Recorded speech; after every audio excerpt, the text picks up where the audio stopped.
షూటౌన్ ఏరియాలో శాంతి భద్రతలు ఎలా ఉన్నాయి? బాగానే ఉన్నాయి సార్. 3 దొంగతనాలు, 6 యాక్సిడెంట్లు, ఒకే ఒక మర్డర్ కేసు. Shut up! నేను అడిగిన కేసుల గురించి కాదు. నేను ఏం చెప్పినా ఎస్ అంటూ ఉండడం నీ డ్యూటీ. Yes sir. నేనేం చదవటం అనుకుంటున్నావా? Yes, sir. మీరే అనమన్నారు కదా సార్. Shut up! నా పేరు చెప్తే పశువులు వాల్బోసులు కూడా తినడం మానేస్తాయి. తెలుసుకో.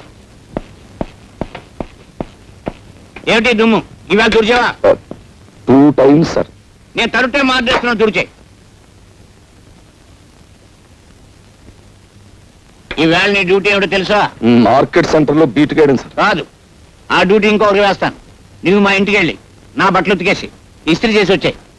రేపు చీకటితో పని చేసేసి డ్యూటీకి వస్తాం సార్. మరి పట్టపగలు బట్టలు ఉతకడం నలుగురిలో. అలా సిగ్గుపడితే జీవితంలో పైకి వెళ్ళక వస్తావయ్యా? కుదరదు. ఈవేళ వెళ్ళి ఆ పని చేసేయి. ఆ తర్వాత మార్కెట్కి వెళ్ళి బజార్ చేసుకొచ్చాయి. డబ్బులు ఇవ్వండి సార్. నేను డబ్బులు ఇవ్వడం ఎప్పుడైనా చూసావా? రోజు ఫ్రీగా అడుగుతుంటే చేపల బజార్లో మొహం మీద ఉమ్మేస్తున్నా. మొహం మీద ఉమ్మేస్తే తుడి చేసుకోవయ్యా. ఉమ్మే కదా, అది చేత కాకపోతే నీ జేబులో డబ్బులు ఇటు పెట్టరా. నా దగ్గర డబ్బులు. అధిక ప్రసంగం చేసావంటే ప్రమోషన్ లిస్ట్ లోంచి నీ పేరు తీయించేస్తాను. గో.